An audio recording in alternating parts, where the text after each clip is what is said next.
Vadiwa vateereri tinokugamuchirai zvakare kune chimwe chirongwa. Ichi chirongwa chatinokupakwirirai masecrets nemaconfessions yaaudio yastep mother vaya vanga vachida kuurayisa her own step son yandityisa, asi hanzi zvose zvakavanzika zvichafumurwa kumagumo kwazvo. Let me play for you this other audio yandakatumidzirwa nezuro usiku nethis other brother of ours. Makadi mukomana ndanga ndichikumbira kuti muzondiforwardirawo nyaya iyi kana mukaforwarda public mongochinjawo voice rangu musazoita public rakangodaro. Saka inini mukoma ndikangoti nyaya yangu yakaitika kuno kuSouth Africa. Nyaya yangu ichitanga yakatangira ndiri kuZimbabwe. Ndakangobvawo zvongoti ndakangobvawo kuHarare Strait ndokubva ndapinda hangu muBeitbridge. Pandakapinda muBeitbridge ndakakrosa zvakanaka paya ndokutopinda muMessina. Then muMessina nguva yacho vanhu vainge vachipiwa maasylum. Wose ainge angopinda muSouth Africa waibva wangozi enda unotora asylum. Saka ndakangona paya ndikanotora asylum ndokumboshanda muMessina. But pandakashanda muMessina ndakabva ndaona kuti sichazomessina rainge rakadhakwa. Ndokubva ndabva Messina ndokukwira ndokuenda muLouis Richard pane rimwe garaji sori paLouis. So saka ndopaigara maZimbabwe panguva yacho iyoyo. Saka waiti kana uri paya kune vanhu vaifamba vachinyora ukubvunzwa kuti uri kuda kuenda kupi. Saka ndakabva ndangotaurawo ndikati ndoda kuenda kwakati kunova kuprovince kwandakazonosangana nezvinhu zvandakandonosangana nazvo. Saka after wanyora dzimwe nguva waikwanisa kuzoita zvokupiwa iri cash kana kuzonzi unopinzwa mubhazi rinenge richinoenda ikoko straight. Saka ndakazopiwa mari ndokubva ndazokwira ndikaendawo kuprovince kwacho kwandaigara ndichida kuenda. Takatofamba takati one day because ndozvavaita vaimira kuti kana mukawanda then muzofamba. Saka patakasvika kuya taingewo tingoriwo vanhu vaingoti taingofambawo tingorara mumastreet tichiita sei. Then tikazowana information yekuti kwainge kuine kumwe kurobhoti vanhu vaita zvekuti vanoenda kunomaketa kurobhoti ikoko. Ininiwo ndakabva ndaenda ndikanomaketawo, and lucky enough that very first day randakangoenda ndikanomaketa parobhoti papo pakabva pauya mumwe muIndia ndokubva angondisarudza mukati mevanhu ndokubva atipinda mumotikari tikabva taenda kuya ndikanosvika ndichishanda ndichitsvairawo mapavement ndichiita sei ndichigadzirisa pamba pemuIndia. Saka iye akabvaona kuti munhu uyu munhu wekuti mukushanda kwake anoratidza kuti maoko ake anosimbisa maoko ake. Akabva anditi come back tomorrow but I don't have any accommodation for you. But ndakaramba ndichikoshanda. Saka ndaitiwo kana ndikashanda ndodzokawo mutauni ndomborarawo mumastreet sezvaingoitawo mamwe maZimbabwe at that time tichitongorarama tichienda. In the end pakaona kuti ndaiva munhu wekuti ndaishanda ndinyatsokushandawo zvaizvokutiwo ndainge ndichifara kuti at least ndawanawo basa ende mariwo yandainge ndaudzwa ndichikombeyawo nekuZimbabwe mararamiro andainge ndichiita imari yekuti ndainge ndisati ndambosangana nemari yainge yakawanda. Saka zvaitowo zvaizvokutoshanda kutofara chaiko chaiko kutoti upenyu hwemuSouth Africa wo kuti pano ukamboshanda shanda wakutogonawo kunotengawo zitulipas rako uri koko kutozvitengerawo chingwa chako kutodya. Saka ndaifara zvisingaiti zvokuti ndaiti kana ndikatanga kushanda ndikatanga kugara pamosque paya ndobva ndaigara then ndichizoendawo ndichinoshanda. Saka mazuva andainge ndisingashandi ikoko panenge ndiri paoff I had to take care ndichiita zvese zvandinenge ndaudzwa because ipapo pane umwe ainge akaitawo mudharadhara ndiye wandaiti boss ainge ari muIndia. Saka aindiudza zvekuita kuti nhasi unofanira kuita chakati, nhasi unofanira kudai. Dzimwe nguva ndaikwanisa kuzoenda kubasa maybe kuma8 ndasiya ndaita zvandinenge ndanzi ndinofanira kuita pamosque ipapo but iye muIndia wandaishandira anenge achitoziva kuti nhasi ndinonoka kuuya kubasa. Saka zvainge zvava kuitika ndezvekuti chikafu chekudya ndaisatombotenga because ipapo pamosque ipapo ndobva ndaibikirwa chikafu chekudya. Saka kazhinji vanokubikira zvinhu zvakaita like raisi but raisi racho vanozongoita sekunge vanongotyora zvimwe zvakangoita kunge zvitanda ende richivava zvisingaiti raisi. But ndora ndainge ndava kungorarama naro. Saka there was this other day munongozivawo kutiwo kana muchishandirawo maIndia pane nguvawo dzekuti munombochaisawo moenda munogara kumapaki neini. Saka pane mumwe musikana wandainge ndava kungoitawo sekunge tinowirirana zvezvekutotiwo tava kutongotanga kutongobvisanawo chikara. Saka uyu musikana uyu akazondiudza kuti unoziva here kuti pamosque paunoshanda iwewe pane mari isingaiti, unozviziva here? Ndikati handina chandoziva. Akabva andiudza kuti uzotarisisa zvakanaka paipo paunenge uchinzi cleaner mumaofisi uchawana kuti pane rimwe zigaba so pane rimwe zibox zibhokisi iroro rakadhizainwa zifu rakakotewa negold. Zibhokisi iroro maindia ndo mavanoisa madonations avo pose pavanouya kuzonamata. Ndikati hoho, ende at that time ndaivawo semunhu wangu ainge angobvawo echazi zvokuti kapfungwa dzako ukangonzwa kuti pakati pane mari ndakabva ndatozviudza kuti kana muine mari refu its either mari iyoyo ndikakwanisa kuizvambura ndobva ndatorova backspin ndobva ndatodzokera chitonasi ndotanga kutotenderedza mamwe madhiri. Ndo pfungwa dzandenge ndatopindwa nadzo at that time. Saka pandakazodzokera kumosque ndakatoona mukutsvaira ndichitsvaira but semunhu wainge achitsvairawo akataimira saidi rake ndakabva ndazopinda muofisi memundaramo yemuya ndikatanga kudhasta nezvemafedha dhasta ndichiita sei ndokubva ndanofura. Ndikabva ndaona kuti mubhokisi memuya mainge muine mari. Maindia munoti isusu tinozviudza kuti kana tiri kuchechi tinobvisa mari. Hakuna munhu anobvisa mari like zvinoita muindia because ndakati ndinovhura bhokisi riya maiva nemari but mari idzi dzainge dzisiri maloose monies, ainge ari like ma200 ma100 rand but vairatidza kuti zvavanoita vanoita sekunge vanobuditsa mari idzi straight from the safe. Dzakaita zvezvekurohwa nemabhandi zvezviya zvekuti mari inenge yakaiswa mumabhandi zvekuti inenge yakangowanda. Saka pandakavhura paipai ndikabva ndaona kuti panga paita mari apa. Ndikabva ndatanga kufunga kuti saka getaway plan yangu apapa yava getaway plan yakaita sei.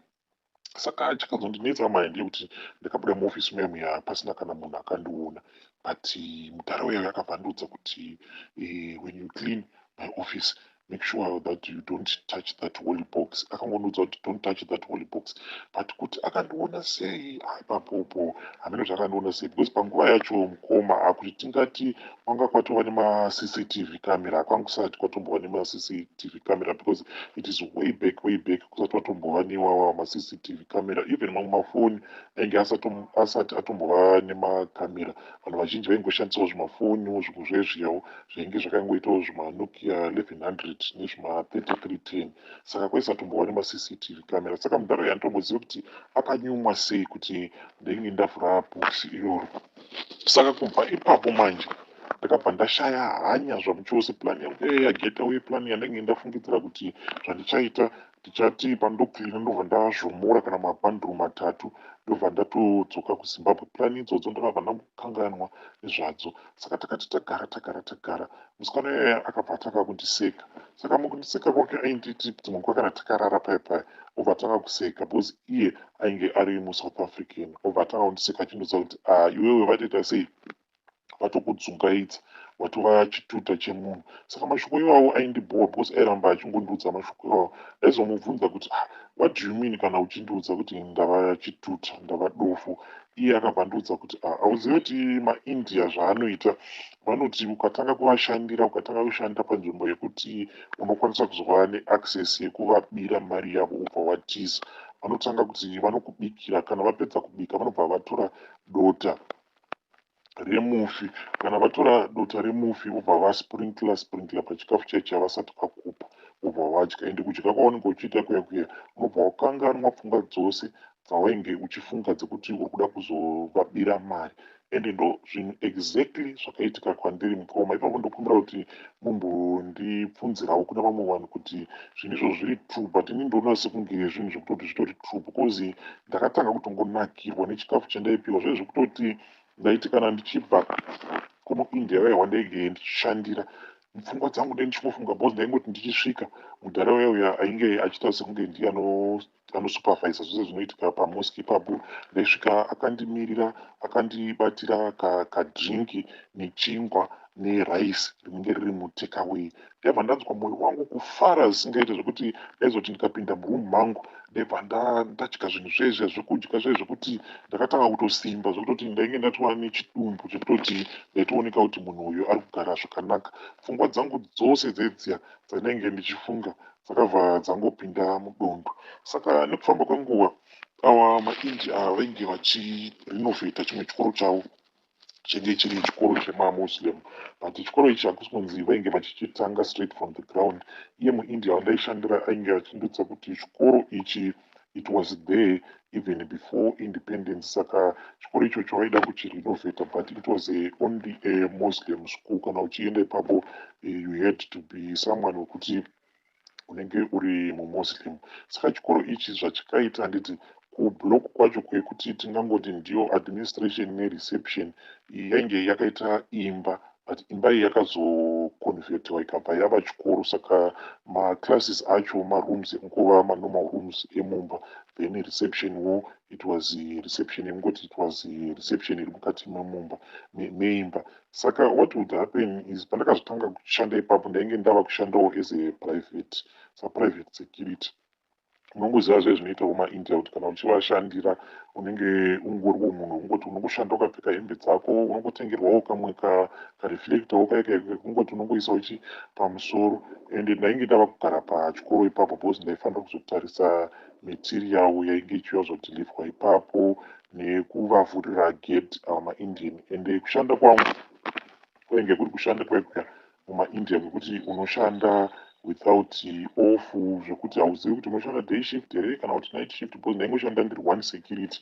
Masikatiwo muindia anenge achida kuuyawo papo anongokurudzira bhero wobva watongomuka, because ndaita zvongogarawo mune chimwe chainge chakangoita kunge chikebhini chainge chiri padhuze nepageti ipapo, chainge chisangana namagetsi.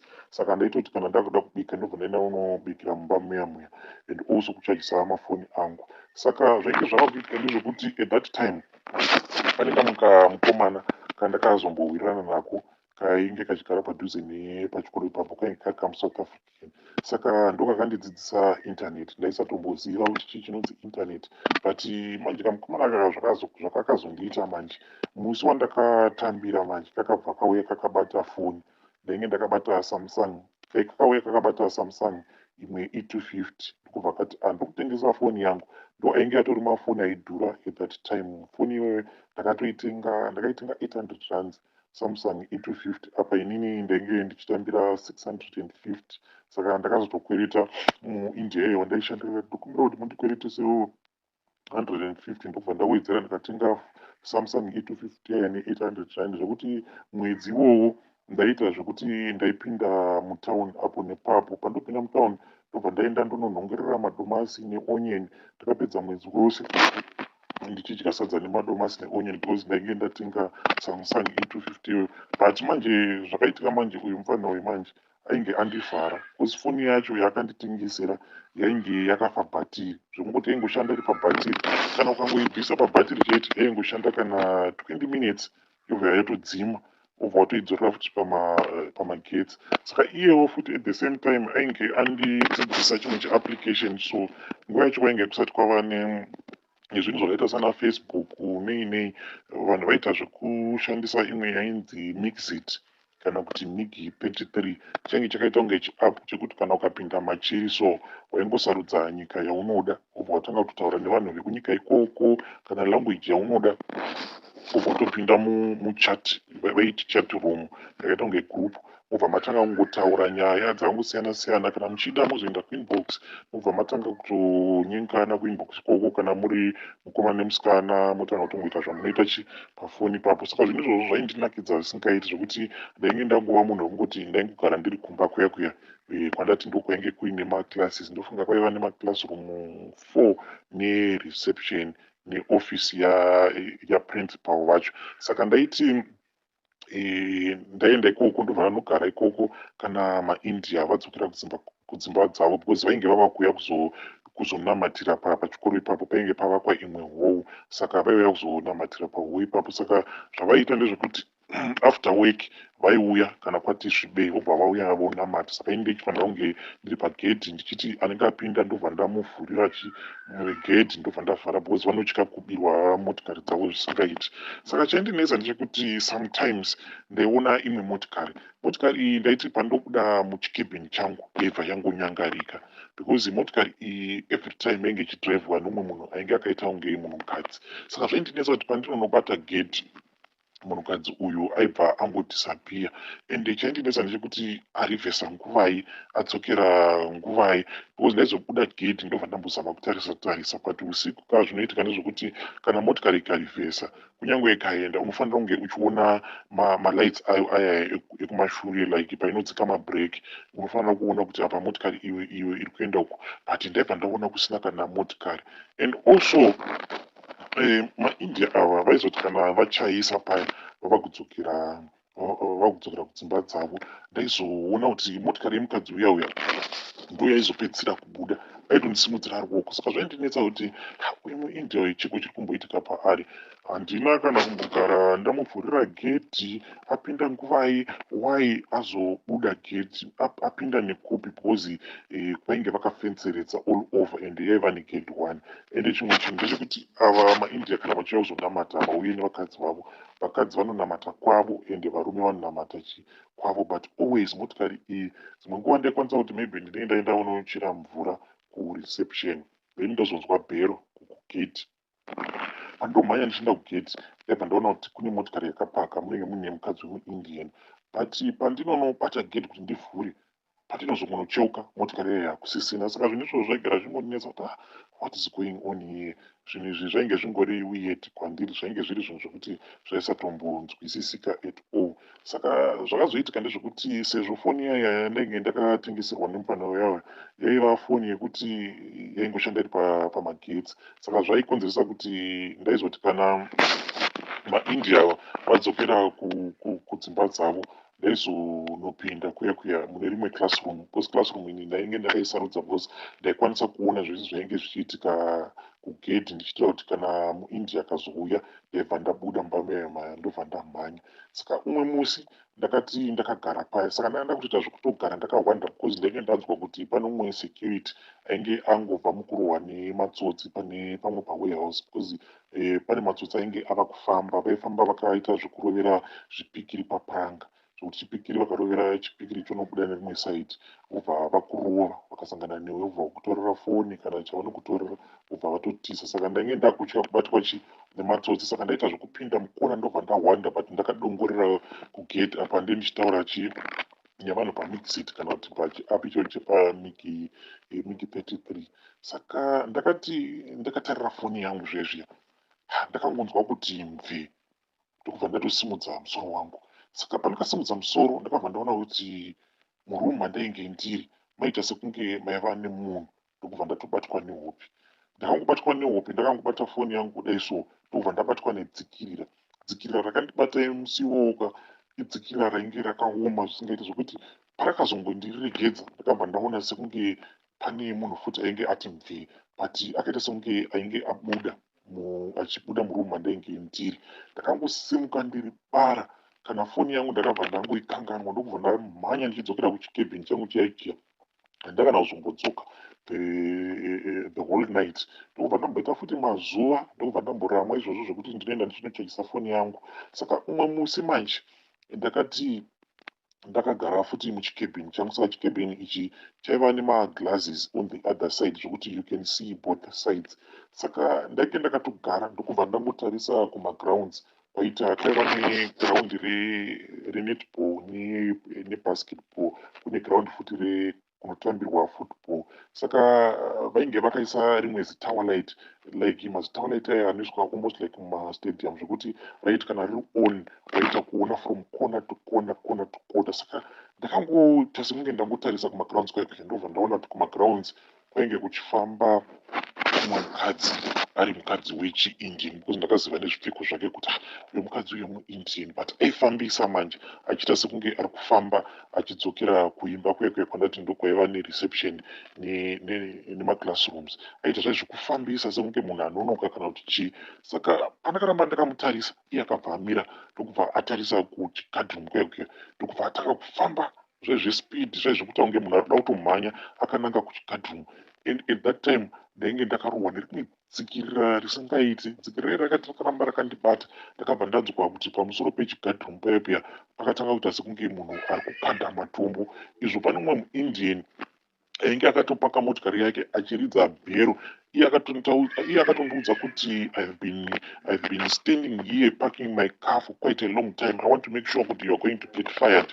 You are sleeping at this time, because at that time I think it was around 9 p.m. Saka akatsamwa zvisingaiti kuti security anorara na9 p.m. But ndakatadza kumuexplainira zvandainge ndaona kuti ndainge ndakabatwa nedzikirira, because bhero ndainge ndichitonzwa kuti pane bhero remotikari riri kurira, but kuti ndimuke so zvairamba. Ndakazongomuka mukadzi uya paakamhanya akanopinda muchigadhumu chandainge ndiri, ndokubva ndatopepuka ndikatonzwa kuti pane muindian ainge achitopopota achitoti security, you are still sleeping, you are sleeping at this time, I'm going to get you fired. Ndobva ndamhanya paya ndikanovhura gate ndichiti sorry boss, ndokubva apinda akaenda kureception akanaita zvaainge achiita meno mapepa aida, ndokubva abuda akadzokera. Akabuda akatsamwa zvisingaiti zvekuti paakabuda akaita zvekuskidhisa motikari yake achiratidza kuti ainge atsamwa nekundiwanikidza ndakarara. Saka zvakazoitika ndezvekutiwo semunhu wekutiwo basa iroro reusecurity specially usiku unosvikawo pakubhoekana uchishaya chekuita. Ndaimbozama kuteerera redhiyo, saka ndaifarira kuteerera imwe so inonzi SAFM, saka ndo yandawanzoteerera kusvika almost kwatoedza, but dambudziko pai raitika nderekuti foni yanenge ndatengeserwa nemufana uyu yaiva ine problem yebhatiri, saka yaingoti ukaridza yobva yatodzima. Saka zvaindifotseredza kuti ndizoenda futi kuchaja kuya. Saka on this night pandakazosangana nezvinhu zvandida kukudzai mukomana, zvakaitika ndezvekuti ndakapinda zvakanaka, hazvezvefiye zvezvekuti handangozviudza kuti mazimepo andiri kutumirwa nevanhu vekuzimbabwe, handakana basa nazvo. Saka ndakanopinda muya mureception muya ndokupindura zvakanaka, ndokubva ndaenda murumu mangu muya mandaigara, ndakahwanda mbavha zvese nekuhwanda maindian. Saka ndakati ndakagara kudaro ndakatoisa foni yangu pachaji, saka ndainenge ndatova nechipilo changu chekuti ndaichisa kumadziro, ndobva ndaita zvekutsamhira. So manje ndichitaura nevanhu pamixit paya, foni yangu ndakatoisa pachesta pandiri bhizi ndichitaura nevanhu. Ndakangokaruka ndangoona munhu achipinda murumu, saka ipapo manje panondinetsa kuti chii chakambonyatsoitika, because munhu uyu ndakatomuona live, noti zvaizvo zvekuti ndakaita zvekufungidzira kana zvekurota. Ndakangoona munhu akangoti mumba songoti mve munhu atopinda, ende iye manje uyu mukadzi uyu wechiindian mafambiro aiita zvezvekuti akafamba kudisappear, but aifamba very fast, zvezvekuita kunge munhu ari kufamba ari pafast forward. Saka akangopinda mumba ndokubva afamba ndokubva acheuka, akabva atarisa kukona kwandainge ndakarara paya, ndokubva aita fast forward, ndokubva atofamba, ndokubva atarisana neni mumaziso. Munoziva paakatarisana neni mumaziso ndakanzwa kunge munhu ainge achibayiwa muviri wose, because ndaita kurwadziwa apa, ndikabva ndanzwa sekunge munhu ainge agarwa nechitima, zvezvekuti ndakanzwa hamuna kuti pamadzikirira unoita sekunge wakadzipwa nemunhu, but zvandainzwa at that time uyu muindian uyu painge akatarisana neni mumaziso, ndikangoti it was 100 times more zvaunonzwa kana wakabatwa nedzikirira. Ndaita sekunge ndagarwa nechitima pachipfuva apa. It was something zvekuti zvainge zviri painful zvisingaiti. Muindian uyeyo ndokubva afamba, but mafambiro ainge ava kuita manje achibuda murumu, akafamba achiita kunge munhu ari kurivhesiwa, so zvezvekuti aita akati rivhesi ndokubva atobuda murumu muya. Saka pakangobuda murumu ndakaita zvekungoona idhizi rake ndorandakapedzera kuona rakangoti mve richibva ratobuda murumu. At that same moment ndichinomuka ndokubva ndanzwa foni. Nguva yacho iyoyo it was long back, zvekutoti vanhu vazhinji vainge vasati vakutomboshandisa mafoni iwawawo, mafoni like kwangusitomborina kana matouch screen kana machichi, paitoshandiswa mafoni aya emumba anenge ane code, aya mafoni ekuti waita zvekutodhaila uchiita zvekubaya manhamba aiva netambo aya. Saka musiketi yaipa yakangoti mve ichibuda mumba mandainge ndakarara. Ndakabva ndanzwa munext room maiva neofisi yaprincipal, ndakabva ndanzwa foni ende yakabva yaita zvekundibvundutsa, but kundibvundutsa kwayakaita manje ndakatadza kumuka kana kuita sei, because yakangorira bhaingoti nkiri zvaizvo zvekuti ndakanzwa zisaundi senge munhu aita kurovera saundi yacho munzeve dzangu. Kuti ndimuke ndakanyatsoziva kuti panapa ndainge ndatova trapped chaiko, ndokubva ndanzwa mukadzi uyu achiti hello, but aiti kana akati hello aisataura, aingoramba achingoti hello, zvaityisa. Pandakazokwanisa kuti ndanzwa kuti panapa ndasunungurwa, ndakaita zvekukambaira ndichibuda muclassroom imomo, but kukambaira kwandaiita manje ndaita sekunge mukadzi uyoyo ndikumuona ndobva ndaregedza kumuona kusvika ndanosvika panze peofisi ipapo. But pandakazobuda manje ndichinobuda mumba muya muya chinobuda panze. Ndakabva ndatoona kuti vakomana veconstruction vainge vakatomira kugate, kwainge kwatoedza mukomana acho. I'm telling you this kuti pandakanobuda mumba imomo, I think kuti ndakapinda mumba imomo after maIndians ava vapedza kunamata, saka vaiwanzopedza kunamata kuma 8, but the morning pandakazomuka manje kunze kwainge kwatoedza because zuva rainge ratobuda. Vanhu veconstruction vainge vakatopaka marori avo vachitoridza mabhero, vakatoshamisa kuti kusekiriti ari kuita zvekukambaira achibuda mumba, zvekuti mamwe madhara vainge varipo mazimbabweni vakaita kuseka vakati amufana iwewe mbanje wava kudziwanza. But ndenge ndisina kana simba mumakumbo, ndisina kana simba at all, ndokubva ndangoramba ndakanyarara. Ndakangoti ndichingonopiwa pay yangu ndikabva ndangotiza ndakana kuzombodzoka, zvokuti paakandifonera ndakabva ndangomuti basa handichadi, ndikabva ndangosiyana nazvo zvokushanda kumaIndia ndokubva ndaenda. Saka pandakazongopiwa mari yangu yesalary, ndakabva ndangoti zvemuno muSouth Africa zvandiramba, because zvacho zvandakasangana nazvo that night ndakabva ndangotora mari yangu ndokubva ndapinda mubhazi ndokubva ndadzoka kumusha. Ndakana kuzomboda futi kuzombodzokera kuSouth Africa. Zvandakasangana nazvo kana kuti ndiudze munhu, ndinototya kuti ukaudza munhu vanhu vanototi unopenga, zvaive zvekutoti vanhu vanobva vafunga kuti maybe zvinhu zvari kutaura zvezvemunhu akutorasika pfungwa kana kuti hauna kukwana. Saka I avoid kuti ndinge ndichiudza vanhu vanondiziva this story. Saka ndangoti sezvo apa pari papublic, nyangwe ndikataurawo vanhu vakandijaja, hakuna munhu anombondiziva. Saka just mukapostawo papublic, I change my voice and then mukandiudza ndichateverawo mucomment section. Vadiwa vateereri, that was a voice note yakabva kuna Haidi. Zvakangoma hazvo veduwe. Ndichatsoka zvekare nechimwe chirongwa chema secrets and confessions.